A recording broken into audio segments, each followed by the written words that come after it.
Samsung is preparing a massive shift for its next-generation flagship smartphone lineup.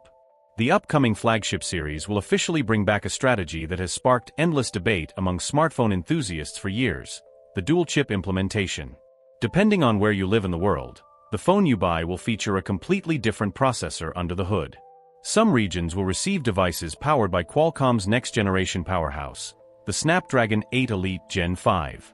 Meanwhile, other markets will get Samsung's homegrown processor, the Exynos 2600. New industry reports provide an inside look at how this split will actually play out in the market. According to recent supply chain data, roughly 30% of all the next-generation flagship units expected to ship next year will feature the new Exynos chip. The remaining 70% of the production run will rely entirely on Qualcomm's top-tier silicon. This represents a significant shift in strategy, but it is not exactly the balanced rollout that Samsung originally envisioned. The real reason behind this specific percentage split comes down to severe manufacturing hurdles behind the scenes. The tech giant is facing major production challenges that could severely hamper its long-term dual-chip goals.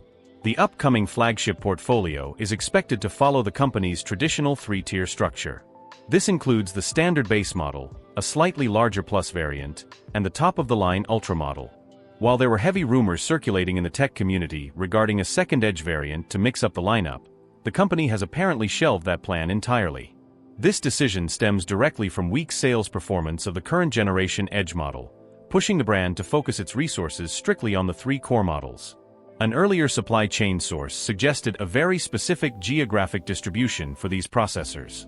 The original plan dictated that all flagship models sold in key competitive regions, specifically the United States, Japan, and China, would exclusively feature the Snapdragon 8 Elite Gen 5 processor.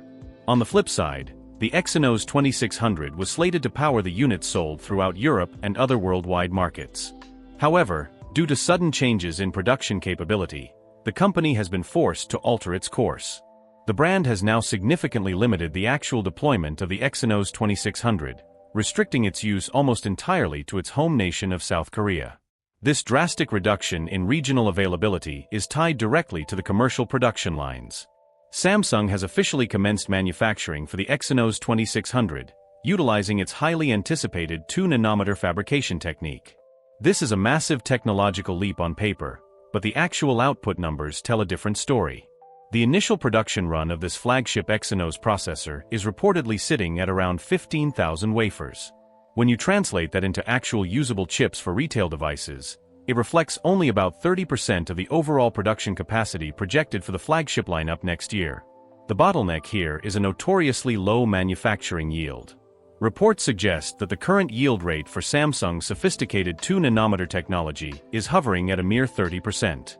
In the semiconductor industry, a 30% yield means that a massive portion of the chips produced on a single wafer turn out defective or do not meet strict flagship performance standards.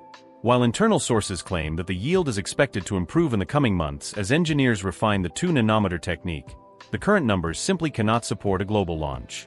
This entire situation mirrors a painful pattern from the company's recent history. The brand initially planned to power select models of its current generation smartphone series with the older Exynos 2500 processor in specific global regions.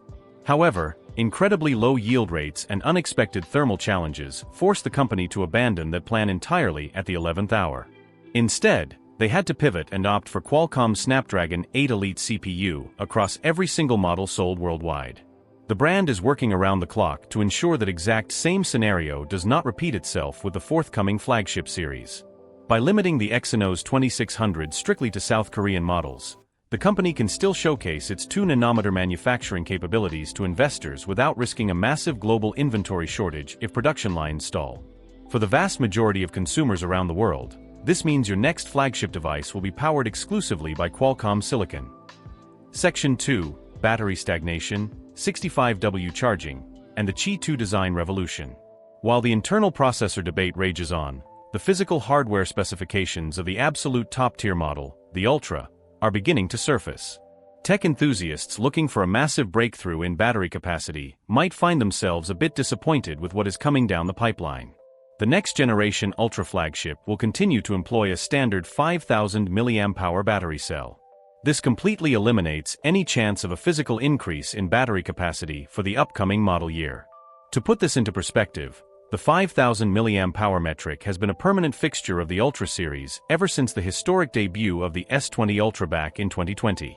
This means the upcoming Ultra will officially mark the 6th consecutive generation of devices to launch with the exact same physical battery capacity. This stagnation has been officially verified by regulatory filings. The China Quality Certification Center recently published a public listing for a new battery registered under the model number EBBS 948AB. This battery is officially rated at a capacity of 4,855 mAh, which translates perfectly to the typical 5,000 mAh marketing specification. This is the exact same underlying configuration found in the current generation Ultra, confirming that there will be absolutely no physical size increase this year. For power-hungry users and heavy mobile gamers who were explicitly expecting greater battery juice from the physical cell, this news is undoubtedly a letdown. However, the overall battery narrative is not entirely negative, as the brand is making massive upgrades to how that power is managed and replenished. Multiple industry reports indicate that Samsung will finally enhance wired charging speeds up to 65 watts.